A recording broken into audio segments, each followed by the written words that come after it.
Now, in other even scarier news is in Brazil, whereby bank robbers actually hijacked and robbed a bank that was using its web site in order to provide users with transactions and support for online banking. Unfortunately, they were not particularly secure, and these bank robbers were able to digitally take over their entire network. For more on this particular attack, let's turn to CS50's own resident security expert and only Jeopardy champion, CS50's own Doug Lloyd. Thanks, David.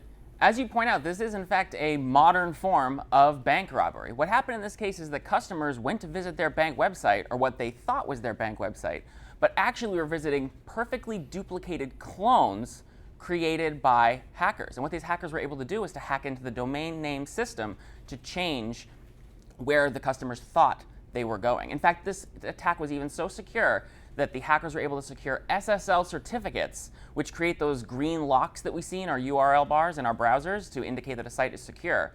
So that customers who were visiting this bank website thought that they were accessing something secure, and they would type in their banking credentials and complete the hacker's attack. Now, to date, the bank in question has still not even been identified because those hackers were able to change the domain name system records, and the bank couldn't then even email their customers as a result.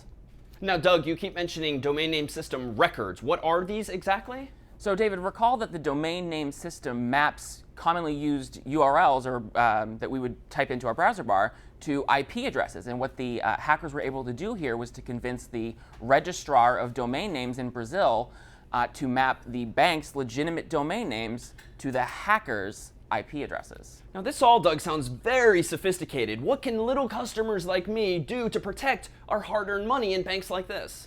That's a great question, and I would recommend that everybody do what I do, which is to put all of my money under my mattress. Thanks, Doug.